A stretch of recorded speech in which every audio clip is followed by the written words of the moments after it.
يا سلام على الثنائية، يا سلام على التفاهم. هنا لا نتحدث عن ميسي ونيمار ولا عن تشافي والنيستا، هنا الحديث عن الثنائي الذهبي عمرو علي ومحمد منصور. عمرو علي العقل المفكر، المايسترو في التسويق الاستراتيجي، في التخطيط، القائد اللي بيمشي على خطأ. بيب غارديولا في الإدارة، بس بدل ما يمسك فريق بيمسك مشروع.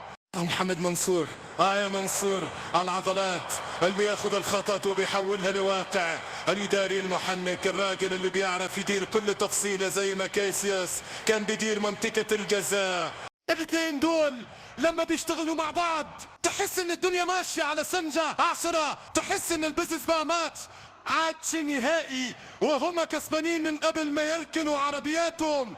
عمرو يرسم الخطة ومحمد ينفذها، عمرو يحلم ومحمد يحقق الحلم. واحد عاقل والتاني عضلات. يا اخي شغل على اعلى مستوى، شغل فيه طعم النجاح، في ريحة التفوق. يا جماعة احنا مش بنتكلم عن بزنس وبس، ده مش بزنس يا جماعة، دي مزيكا، دي اوركسترا، كل نغمة في مكانها، كل واحد عارف هو بيعمل ايه وعارف دوره كويس.